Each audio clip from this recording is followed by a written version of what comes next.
So first of all, read that book, because then the next time you run into people who think romance is lowbrow, you can be like, yeah, well, but here's why you think that, and you might change your mind. I don't think we know anything about the industry when we decide to write a book.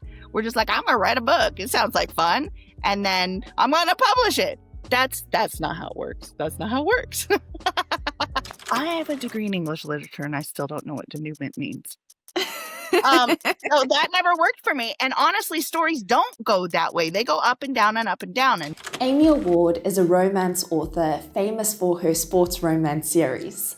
Her books feature protagonists with, as she puts it, thick thighs and yummy guys. And in my journey of navigating this world of writing romance books, as well as the world of publishing, self-publishing, traditional publishing, if there's one person that everybody seems to be talking about, it is Amy Award.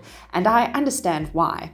In our conversation, Amy breaks down the importance of story structure and how understanding this helped her create books that truly stand out. She also talks about marketing and how to embed certain marketing tactics within your story itself.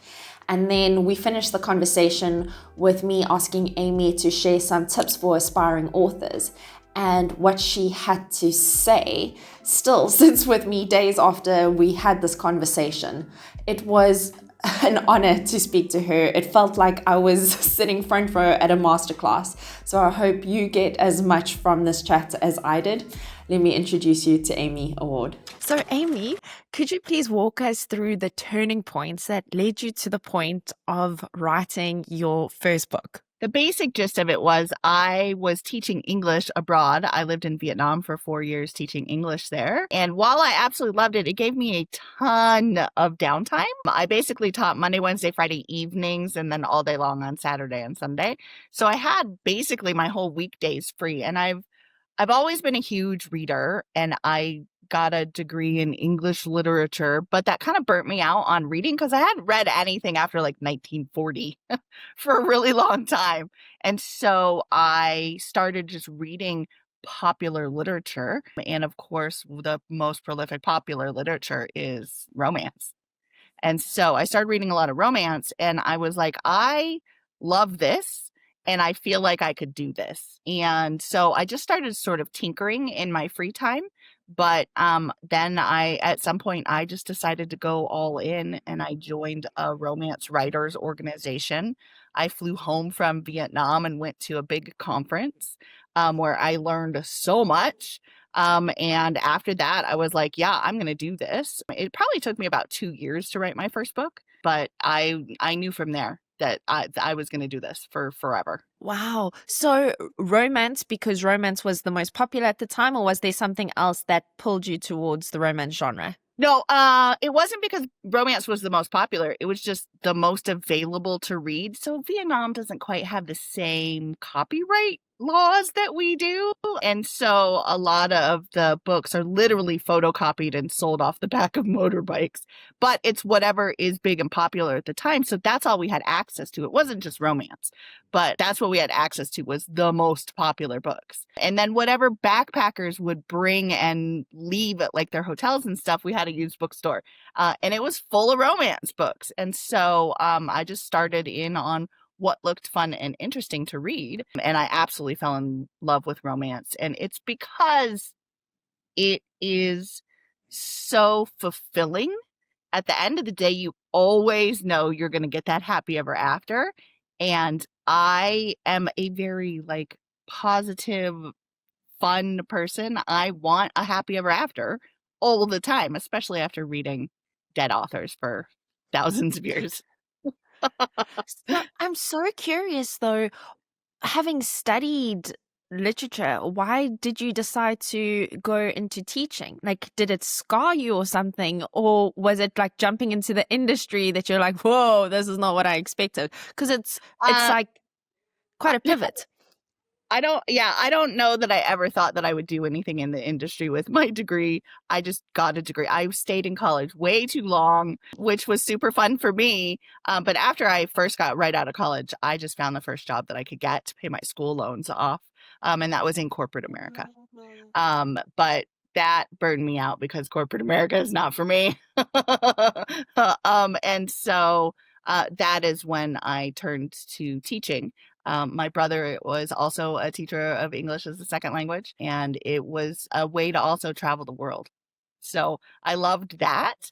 And that's what took me into teaching.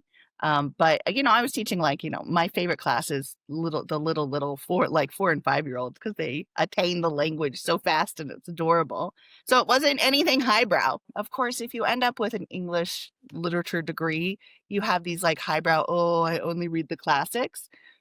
Listen, the classics are great, but romance is so much more fun. So you never went into studying this because you wanted to be an author.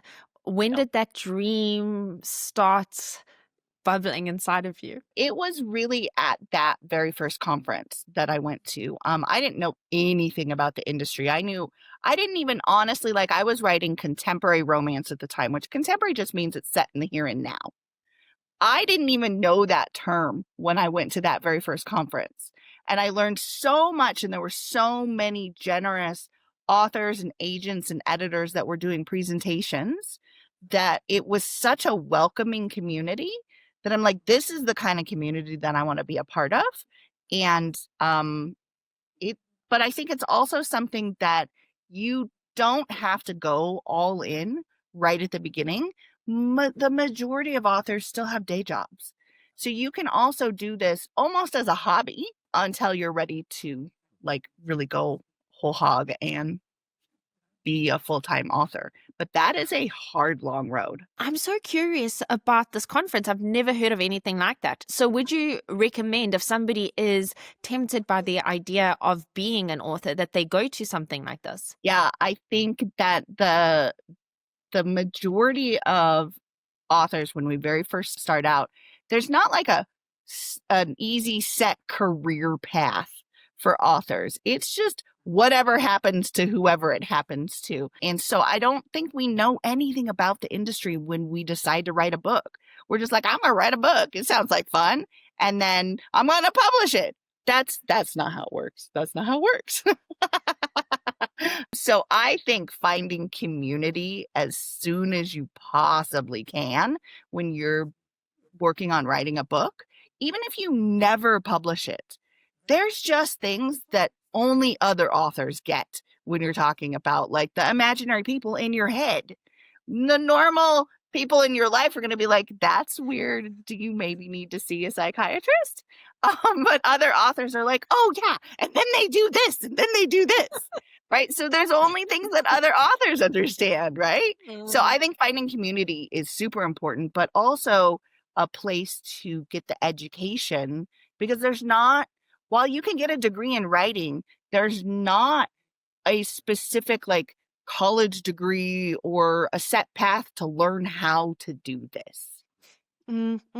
So if there was one takeaway that you can recall from your attendance at this first conference that you ever went to, what would that be? So I don't know if this is if it was at the first one because I went to this same conference several times over the years, but the biggest thing, and I think it was a turning point in my own writing, was there was an Ask Me Anything type of panel with agents and editors, which of course way back then, this was before self-publishing. And so we all wanted to get to agents and editors and we wanted to know what they wanted to know. And so on this panel, somebody asked a really smart question, which was, what do you wish authors knew better? And they unequivocally, across the board, every single one of them said, we wish you knew story structure better. And I was like, whoa, I don't even know what that means, but I'm going to go learn it. Because if that's what they want, that's what I'm going to learn how to do really, really well. And I did a deep dive on story structure after that. And I think that it is part of the key to the success that I've had because even though I self-publish and I am not necessarily querying agents and editors with my work, I think it makes it more readable for the readers if you've got that story structure. And that's regardless of whether you're a plotter or a pantser. Every story has story structure. you don't have to plot it out in advance, but if you kind of know, oh, this is the kind of thing that happens next in a story, then your imagination can go there. If you could recommend a resource for people who've never even considered story structure before, what would you suggest? I've got a handful of them. One that started me on the path that was really, really useful to me is a story structure called W plot. And if you just Google it, there's a lot of weird stuff on the internet about here's what it is and here's what it isn't. But I took a class from a woman named Karen Doctor, and she still has this, I think, on her website as like a packet that you can download, that she explains what the W plot is via movies, and hopefully movies that you've seen, to explain how it goes. Because I think we learn in high school that story structure goes like this, like that a story starts here and builds and builds and builds and builds and builds, and then there's the climax and then denouement. I have a degree in English literature and I still don't know what denouement means. So that never worked for me. And honestly, stories don't go that way. They go up and down and up and down. And that's why I really clicked with W plot. So I absolutely love W plot, but Karen is the only place that I recommend going to learn it because there's not like a good book on it. So secondarily, I will also give you, I love Michael Haig. He is a screenwriting teacher and he has a whole bunch of information on his website about story structure. And he teaches some classes. I think you can download them on his website. He's a brilliant resource. And then there's a million different books out there. Like I super deep dived. I have like an entire shelf of like story structure books. Save the Cat is always good. You can't go wrong with some Save the Cat. Yeah, that was my book. When I read that the first time, I was like, right? Like we didn't even know what we didn't know. And then you go and watch movies or read books and you're like, oh, this is the Dark Night of the Soul or whatever it is. Like my family does not like going to movies with me because I'm like, oh no, the loss of the mentor or whatever, right? my poor husband has like I have ruined movies for him because like I'm so enthusiastic. Like I just tell him everything I learned and he's like, I just like nothing's hitting the same anymore. Like that's the midpoint. Now they're breaking into two. That's the climax. That's the B story. So no, but for me, like I, it's just the best tool to have at the back of your mind the whole time because it's like this rhythm, you know, once you know what the rhythm is, then you can start getting creative with what you're like putting on the page. Oh, you know how there's just some movies that they're hyped up real big and then you go see it and you're like, it's like, I have found almost always it's missing some point in the story structure. Like they skipped something or didn't do something. And you're like, that's why it doesn't hit because we as humans understand the way story is supposed to go, whether we know what those plot points are or not. And when a story misses it, that story falls flat, which is why I think story structure is so important, whether you are a plotter or a pantser. So you've clearly nailed story structure because people everywhere are raving about your books. Thank you. I'm curious, what would you say is it that makes your readers resonate with your work so much? I mean, some of it has to do with that I put a huge chunk of myself onto the page always. There's so much of me in all of my books, but I don't think that has to be for everybody because that's not for everybody. Some people are going to be like, oh, that sounds awful. But for me, that really resonates. The more authentic I am to my true self on the page, the more people seem to like it. So that's what I do. I really put so much of myself onto the page, but also I learned how to tell a story well. But I think beyond that, what I think I did right with this particular series is, and I try to do it in all my books, but I really focused on it in this one. Before I even wrote any of the books in this series, I looked at baking the marketability of these books into the story, into the world. I took a class from, I'm going to say that a lot. I took a class because I take a lot of classes to continue to develop my craft, and marketing is part of that craft. But I took a class from Jennifer Lynn Barnes. She wrote the Inheritance Games series. She also happens to be or I think she's retired now because she is great at writing books, but she was a professor of psychology and her particular area of study is fandom. Like how are fans? What do fans do? All of the things about how people create fans with their stories, essentially. And she gave this amazing talk that I will boil down to. She talked about, she calls them hardwired universal pleasures. And these are things that we as humans love, whether we know we love it or not. We just do. She boiled it down to, she calls it cheesecake. We as a species, we don't need cheesecake. Like we can say, oh, it's because it's full of like fat and calories or whatever, but no, we can get that anywhere else. But we love cheesecake. So all of these things are the cheesecake of stories, and you can bake them into your story from the get-go. And I think that that is what I did right with this series, is I built these universal pleasures into the story. And so all of my books have these 7 different things in them in different ways. And I can give you some of the examples if you would like. Yes, please. Yes, That would be okay. amazing. Right. So there's, let me count really. I have a little piece of paper. 1, 2, 3, 4, 5, 6. Yeah, 7. I thought it was 7. So the first one, real easy, is sex. We, as a species, like, sure, it's for procreation, but that is not why we love it, right? And in romance, that's kind of already baked in, right? So that one was easy. I'm already going to write a romance. It's already going to have spicy times in it. That part was easy.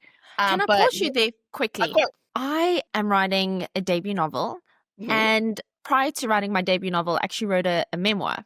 And yeah, for me, writing spicy stuff in the memoir, it just came like it was easy. It yes, was like, oh, great. Okay. yeah, But then, unfortunately, it was about my life. So I needed yeah, approval from some of the people in my life. yes. And it was kind of like, I don't really know if the world needs to know this.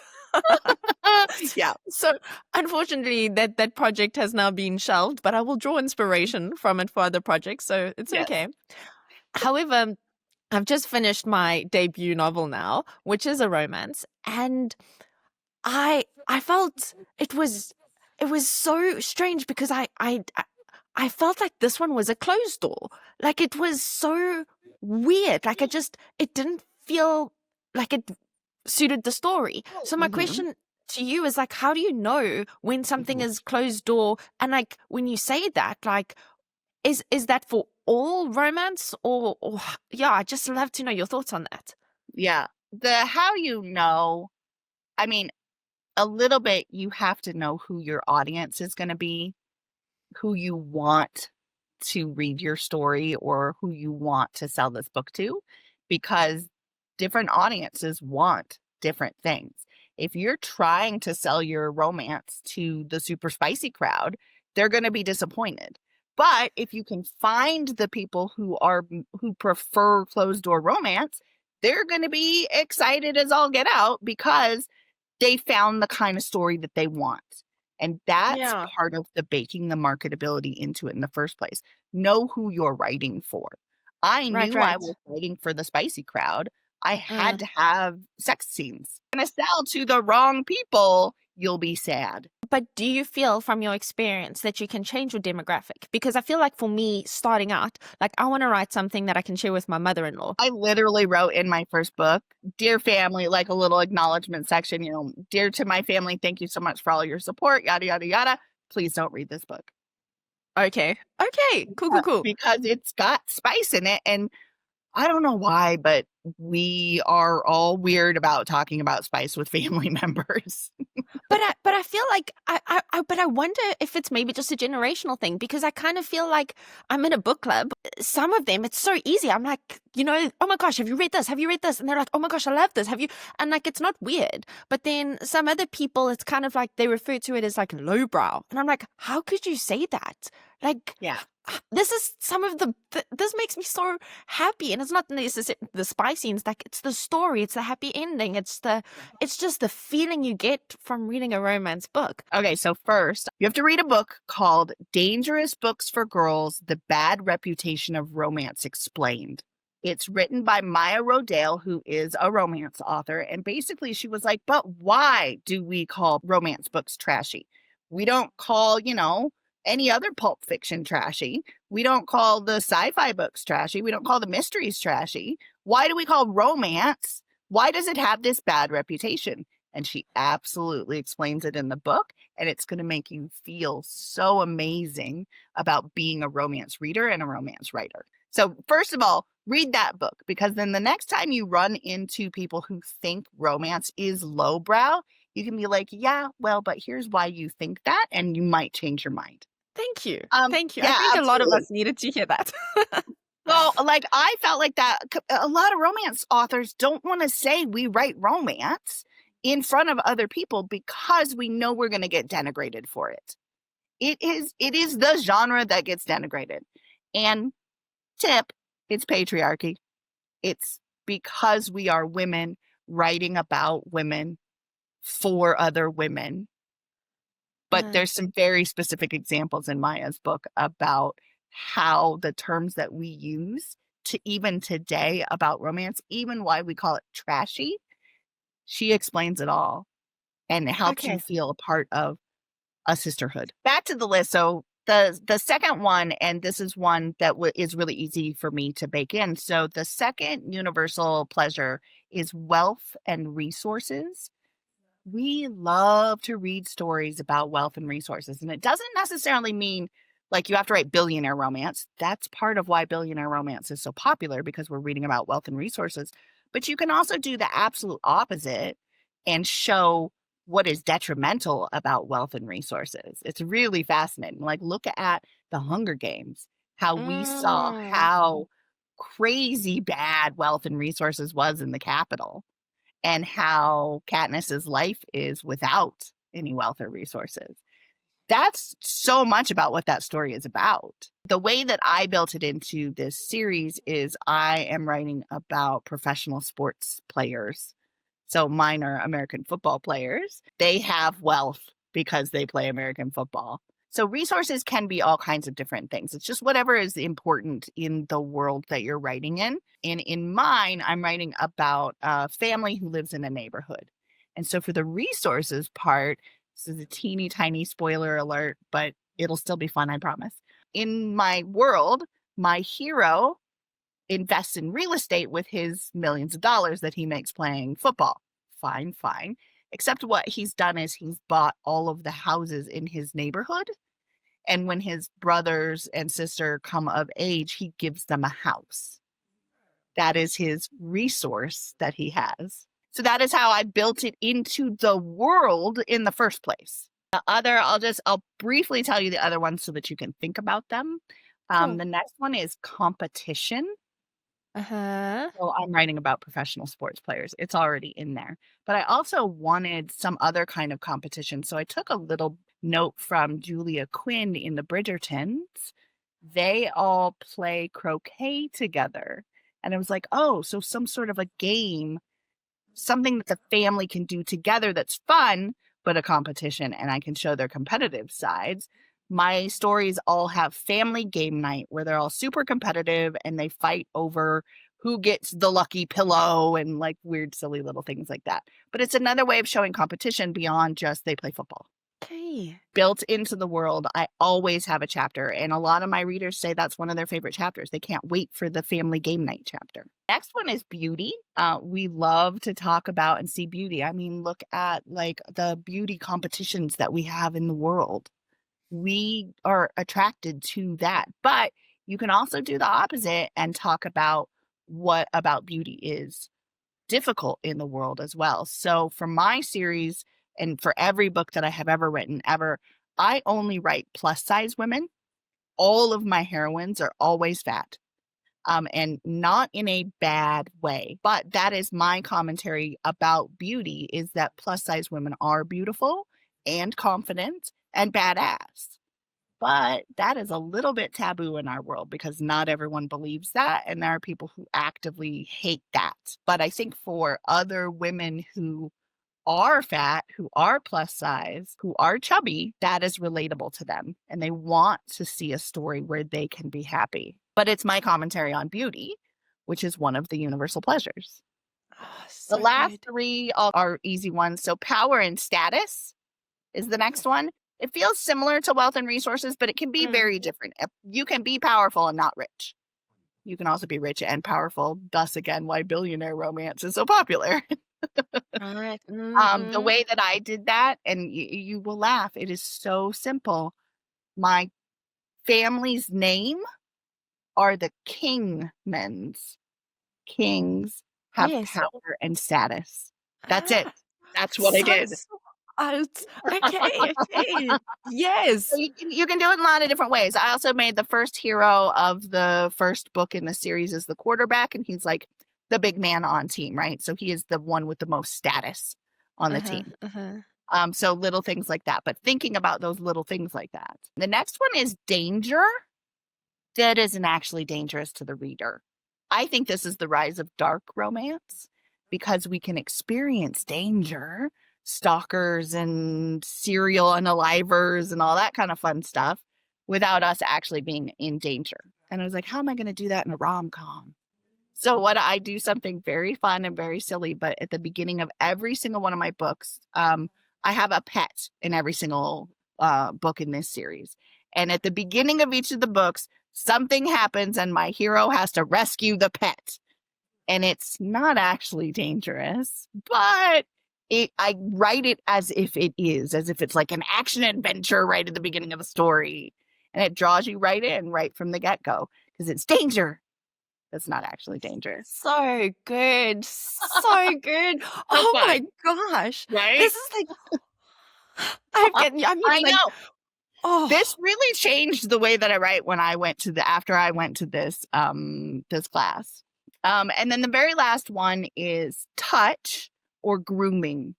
And the example that Jennifer Lynn Barnes gave to us was at the beginning of the Hunger Games, the opening scene is Katniss, our heroine, brushing her little sister's hair. And we don't really need to hear any dialogue. We don't really need to really know what else is going on to know how much she cares for her sister already in that specific incident. It works out easier for romance authors because probably your hero and your heroine are going to touch at some point, right? yeah. But this is why we love the bathtub scene in romance books where they take a bath together and he washes her hair.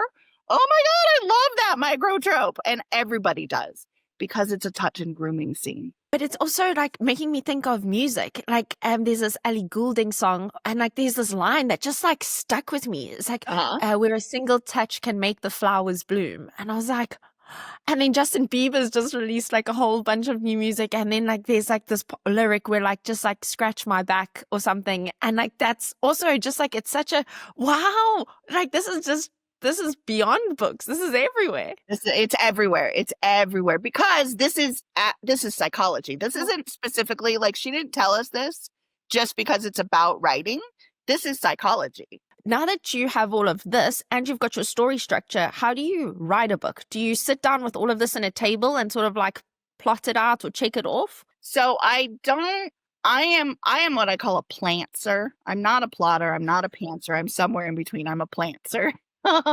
So if I go too detailed when I'm plotting, then it's not fun anymore and I don't have anywhere to go and I don't have anywhere to play. But I need to know a little bit. I need to have an idea of where I'm going. So I use the W plot because it's only got 9 plot points. And so I can plot those out.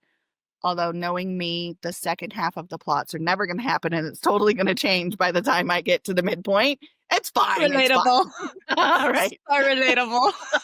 It's totally going to change. But I need to know where I'm going to get started. And then since I started trying to bake in these universal pleasures, I absolutely have a little list. And I think about, okay, what scene in the book will help me fulfill these things? Or how have I baked it in the first place? So I definitely think about it when I'm developing my characters. I definitely start with characters. When I sit down to write a book, I start with my characters' wounds and their flaws or whatever it is this false belief that they have about themselves, which is why they don't already have a happy ever after, and go from there along with whatever my major tropes are going to be for the book. Because again, trope, knowing what you're in romance very specifically, but all stories, knowing what your tropes are when you're going into the story, that's once again your marketability. That's your TikTok for what your book is about. That's when your quick line when somebody says, "What is your book about?" My book is about friends to lovers who fake date, and there's a rooster named Luke Skycocker. Boom, done, right? So they already know if that's the kind of book they like to read. So I sit down with my tropes and my characters and I develop a story from there. So your first book took you 2 years to write. On average now, how long would you say it takes you to write a book? Honestly, this is so very different for everybody. And so I'm going to say something and it's going to freak you out, but just know that everybody is different. And for me, every book is different. So my first book probably took me 2-ish years to write. It is under the bed and no one will ever see it again because it's the book I learned how to write with. The next book probably took me maybe a year, but then the next book, which is the first book I ever actually published, took me about 6 weeks. Okay. This is the part that might freak you out. I can, if I absolutely have to, I can write a book in a week. It's morning till night, butt in the chair, go, go, go, go, go, go, go, go, go, go, go, go, go, 10,000 words a day. But I can, but part of that is because I've written 60-ish books. I generally don't do that because that's hard. Like I'm dead for like 2 months after that. But I would say my average, like for the series that I'm writing now, the Cocky Kingmans, those take me about 8 weeks to write. I can understand why it would. So it doesn't really freak me out because understanding your process, it actually makes a lot of sense. Now, but I'm curious, how would you go about editing your books? So again, this is so personal to each different writer because there's so many ways to edit. I edit as I go. And I heard from someone else at some point that this is called cycle editing. So essentially, as I'm writing a chapter, like I'll write a couple paragraphs and then I'll go back a little bit and tweak a little tiny bit. And then I'll write forward some more and then I'll go back and tweak a little bit. And then I'll write forward some more and then I'll go back and tweak a little bit. And I essentially end up doing the same thing with the chapters too.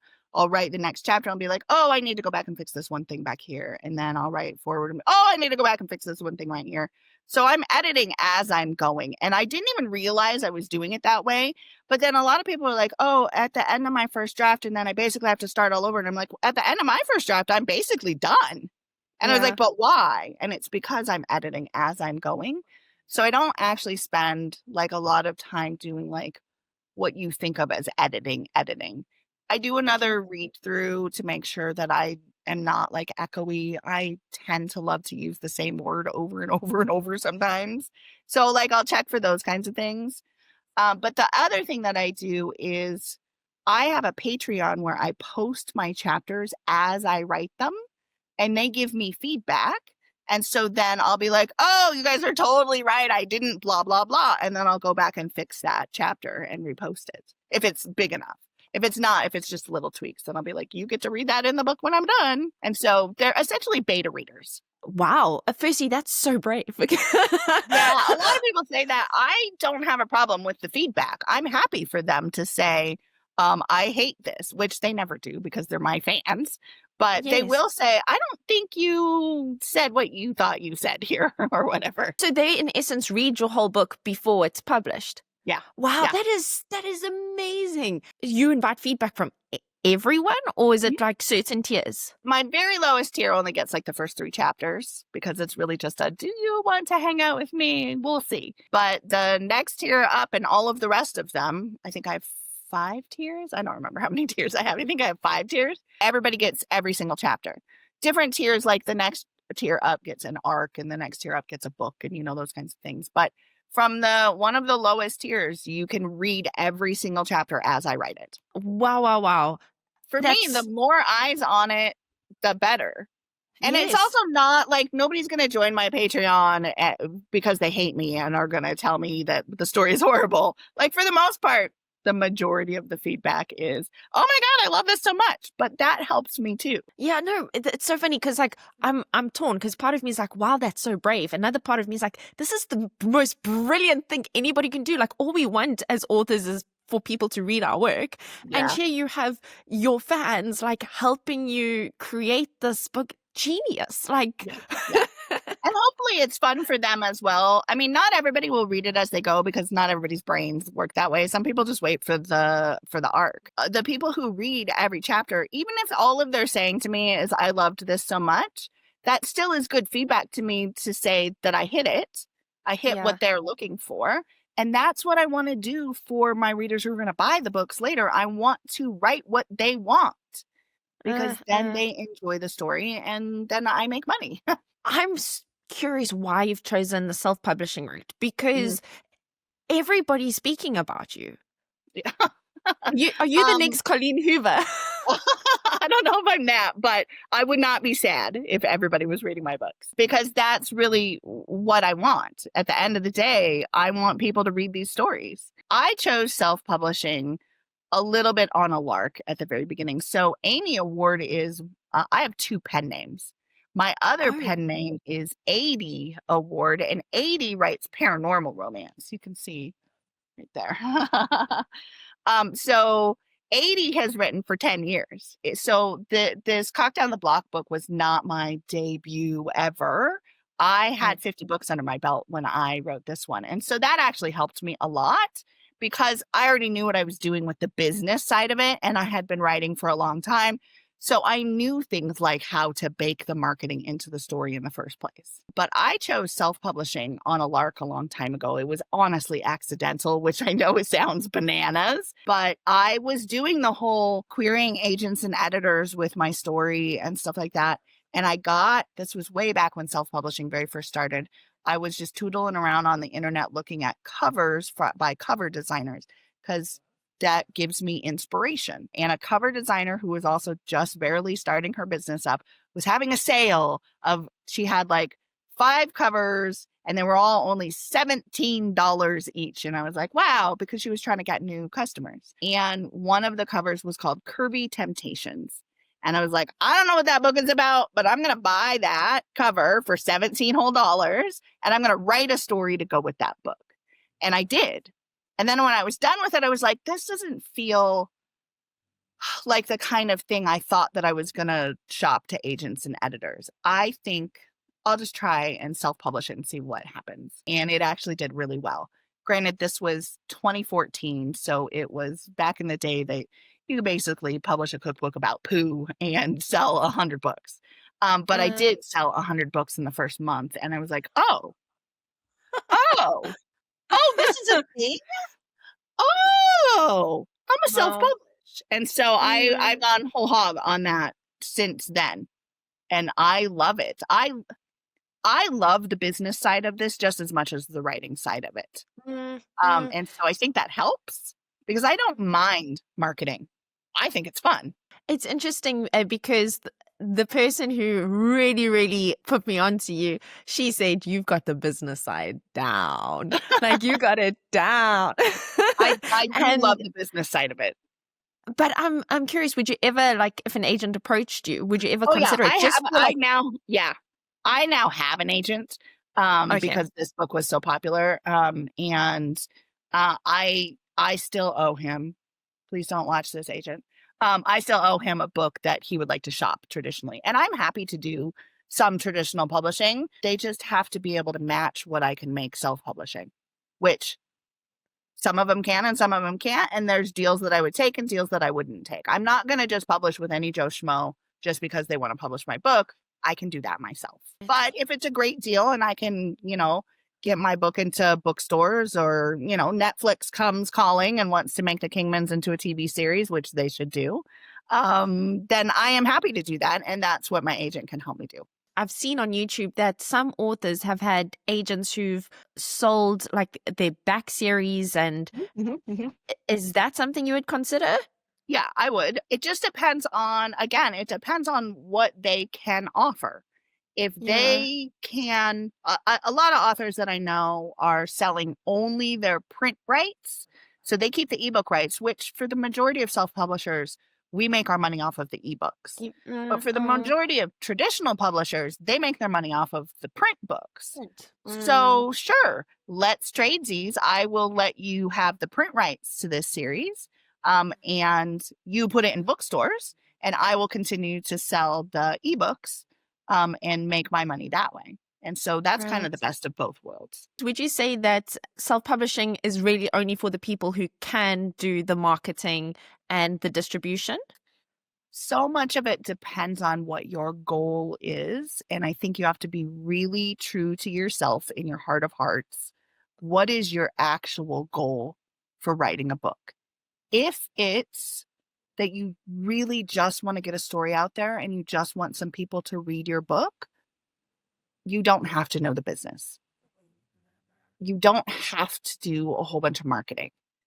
I'm not saying if you write it, they will come. It's not like that. You do have to tell somebody you wrote a book. Discoverability is one of the hardest parts of publishing a book, is getting your books discovered.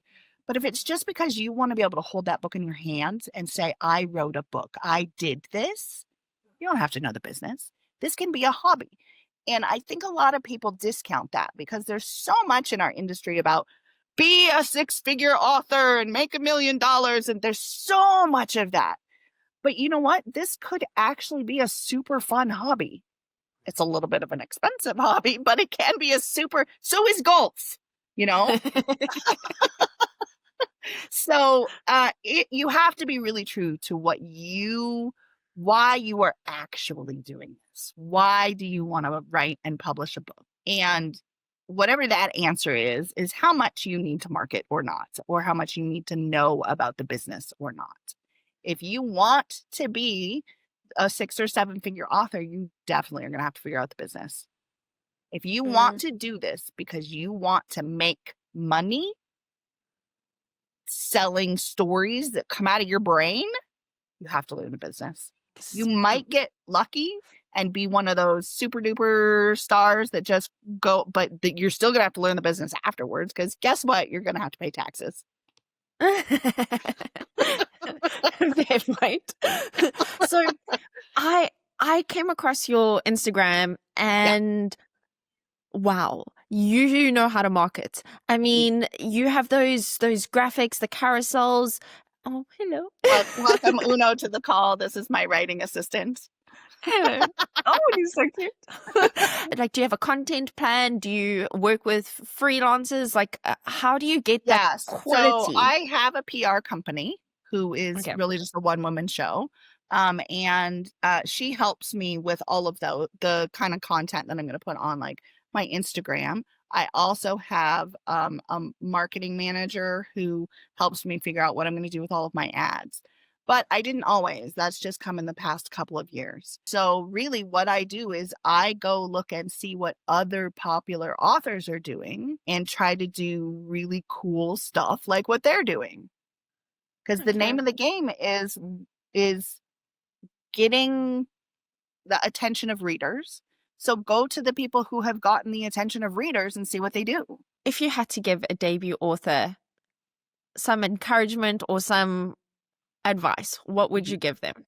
I've got a couple of things that I'd like to say to debut authors. I think the first one is just keep going. That Uno agrees. Agree. Yeah. Just keep going. That first book feels so epic. And there's so much to do and there's so much to learn. But in the scheme of things, it's just one book. And you've got to keep going. Either marketing it. I mean, there are some people who only ever write one book and just market the heck out of it for forever. But the majority of us write another book.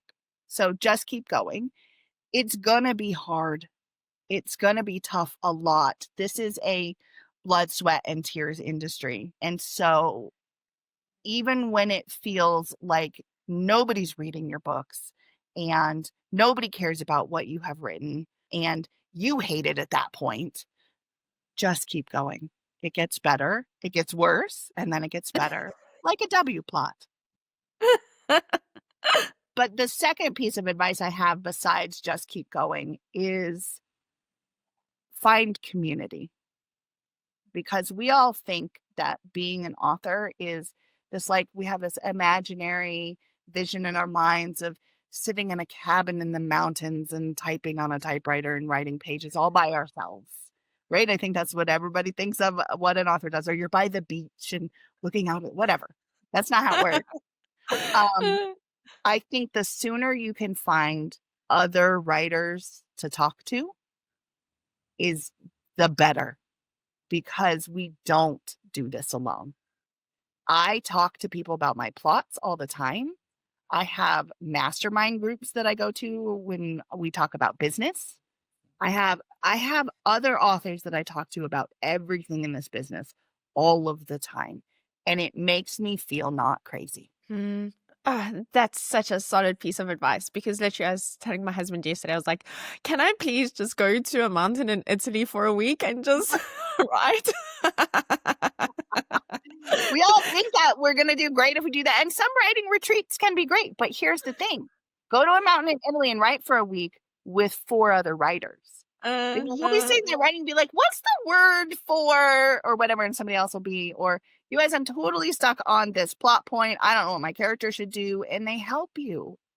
Yeah, Writing a yeah. book is not solitary like everybody thinks it is. Like some of it No, is. You got to sit your butt in the chair and type on your laptop or whatever you're using to write a book. You do have to do that all by yourself.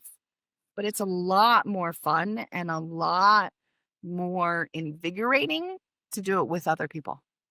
no, it is. I couldn't agree more. I developed a friend in the strangest way. I was writing articles for this publication and the Mhm. editor left, and I just got on so well with the editor that we Yeah. became pen pals. Yeah.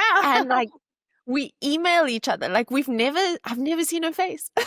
Yes, yes, yes. But like for years, like it's just been so nice. Like there's somebody who just gets this side of me, like because she's an author too, and she's writing a book, and Yeah. like it's just that understanding that, oh my gosh, it gives you such life. And now, especially since I've started this podcast, and I'm just meeting all of these Yeah. authors, like just stuff you say, like it just lights me up because I'm like, yes, Yes. yes.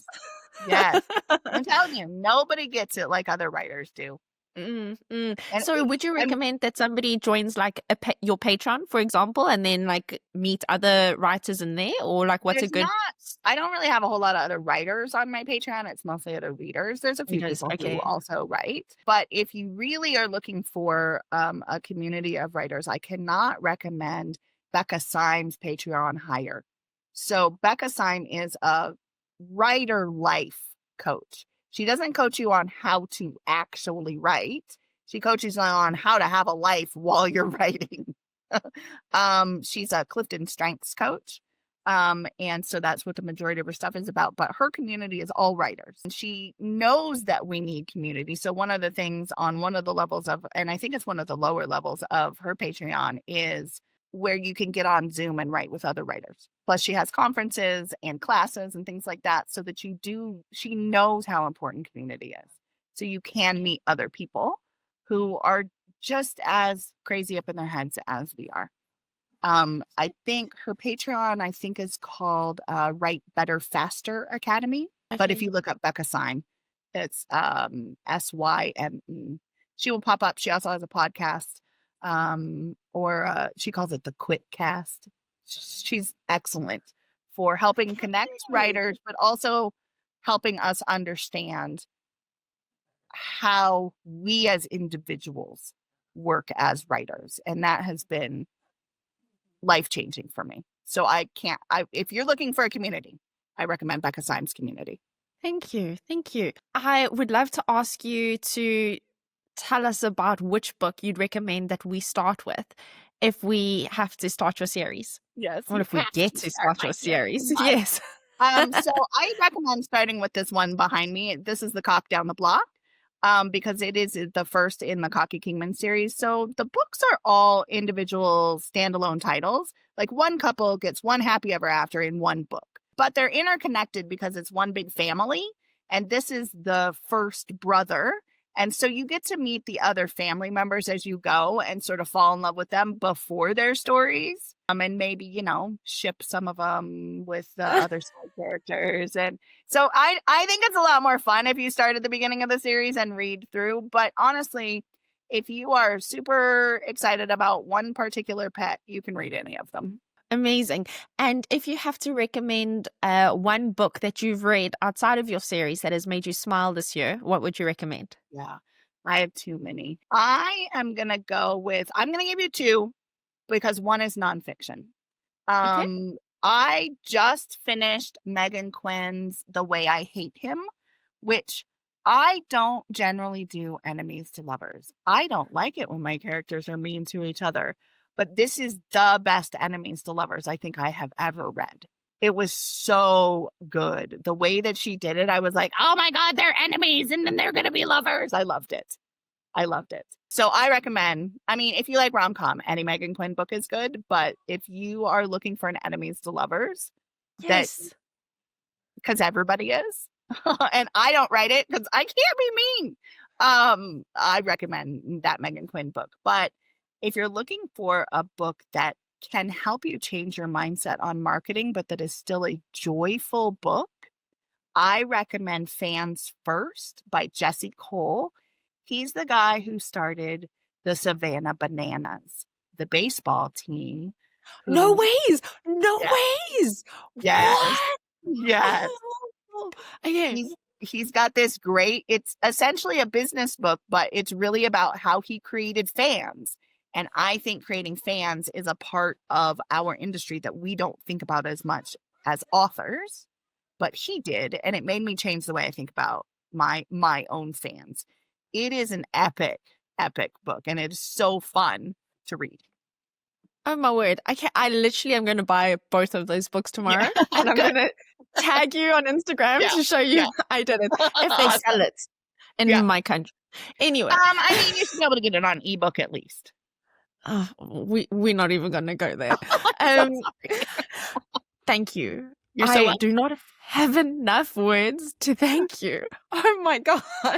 I hope it was really wow. helpful. That's really all I want. I want to help authors because this is a hard business. And I wanted somebody to help me at the beginning, and you have to find the community to do that. There's so many authors who want to be helpful to other newer authors because we wanted Well, somebody when we were that too. it's not lost on me. Thank you so much.